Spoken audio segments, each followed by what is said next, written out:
Protocol number 006. Subject, the Northview case, 1988. Most people consider their home a fortress, a place where walls protect them from the outside world. But what if the greatest threat is already inside those walls? The Miller family moved into the house at 42 Oak Lane in June. It was an old building, constructed in the 40s, with a complex ventilation system and narrow, dark crawl spaces. What initially seemed like the quirks of an old house soon spiraled into a chronicle of madness. July 1988. Sarah Miller's first complaints involved smells. She described it as a mixture of damp earth and stale sweat seeping through the bedroom walls. Thomas dismissed it as dead rodents. But then, things began to vanish. Not jewelry, not money, but trifles. A single fork, a toothbrush, a child's hair clip. One night, Amy told her mother that the uncle in the wall was reading her bedtime stories. She described his voice as the dry rustle of paper.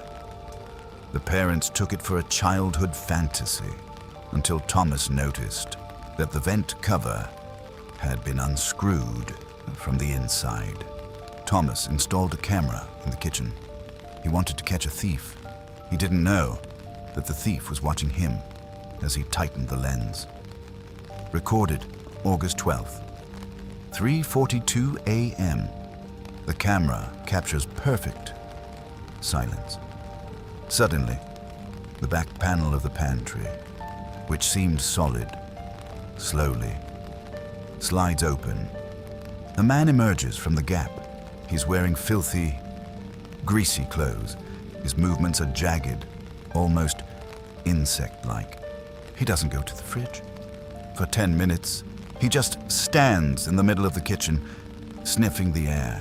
Then, he picks up a kitchen knife, a long, serrated meat knife. He approaches the camera. We see his eyes. They do not blink. He runs the blade along his own forearm, slowly, almost tenderly, leaving a deep gash. He doesn't flinch. He licks the blood off the metal and smiles directly into the lens. He knows Thomas will watch this. He wants him to see. That night, he didn't return to the wall. He went upstairs.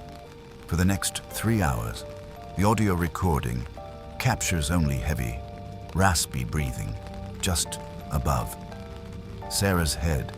He stood there the entire time, holding a knife an inch from her throat, simply savoring the rhythm of her pulse.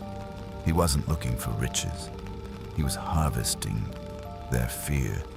The final night of Protocol 006. At 2 a.m., neighbors heard a sound like the scream of a beast caught in a trap. When police stormed the house, 40 minutes later, they saw chaos. The furniture was smashed. Thomas Miller lay in the living room. His body was mutilated. Multiple cuts suggested the attacker didn't want to kill quickly. He wanted to inflict as much pain as possible. Sarah and Amy were not found in their beds. They were found inside the walls. Literally. The attacker had dragged them into the narrow space behind the bathroom to fit a grown woman and a child into that space. He had to alter their anatomy.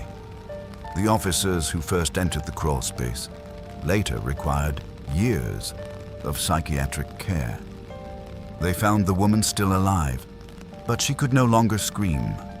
Her jaw had been wired shut into a state of permanent, agonizing smile.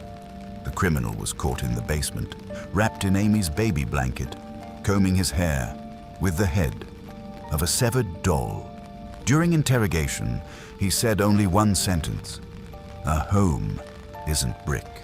A home is the warmth that flows through the veins. Check your walls. If you hear scratching, it's not always mice. Protocol 006 is complete. Silence is only an illusion of safety. Subscribe to the archive while the lights are still on. Good night. If you can sleep,